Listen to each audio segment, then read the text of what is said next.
Sokağın başında üzerinde renkli yeleklerle bir grup insan akşamın ayazında bekliyor. Önlerinde tekerlekli arabalar, yüzlerinde gülümseme.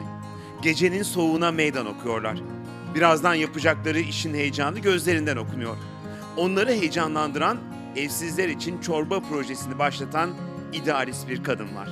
Bir dönem sokakta yaşayan ve evsiz olmanın ne demek olduğunu çok iyi bilen Ayşe Tükrükçü. Onun hikayesini farklı kılansa bugüne kadar yaşadıkları.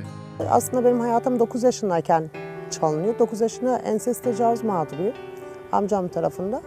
23 yaşına kadar ben aileme bu tecavüzün amcam olduğunu söylediğim halde inandıramadım. Ve hep evde, ailemin içerisinde dışlanan bir çocuk oldum. Yurtlarda büyüdüm. Bir dönem Almanya gibi yerde bile sokaklarda yattığım günler olmuştu. Ama Almanya ile Türkiye'yi şöyle yan yana getirdiğim zaman çok farklı oluyor. 26 yaşında ikinci eş tarafında Türkiye'de genel evine satıldım.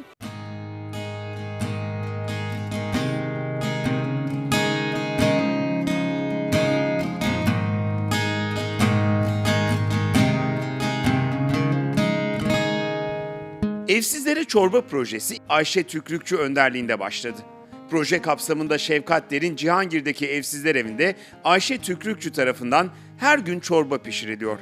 Bu pişirilen çorba imece usulüyle her gün Taksim civarında yaşayan 170 evsize dağıtılıyor. Şimdi buradan yola çıktığımızda çorbaları dolduruyoruz, ağzını kapatıyoruz ve ekmek, kaşık üst üste koyup o insanların başucuna ve ayak ucuna bırakıyoruz ve şunu söylüyoruz.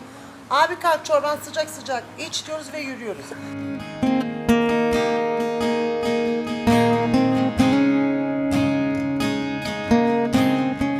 E, 2003 yılında ben kendim evsiz kaldım. 4,5 ay bir süreç sokakta yaşadım.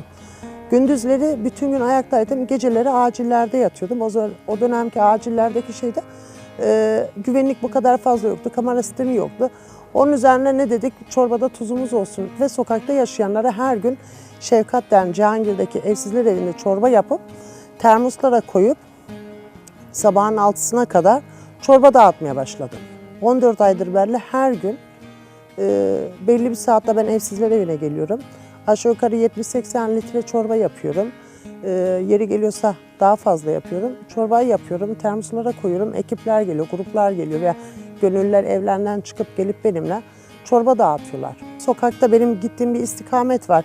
Firuza, Cihangir'den çıkıp Sıra Serviler, Firuza, oradan Gezi Parkı, Arka Divan, Beşiktaş, Tophane, Köprüaltı dediğimiz yerlerde şu anda 170 kişiye ben günlük çorba veriyorum. 170 kişi aslında az bir sayı değil.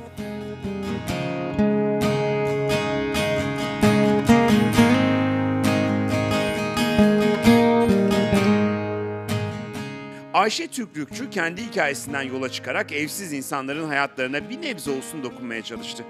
Bir kap çorbadan ne olur demeden gece gündüz onların yardımına koştu.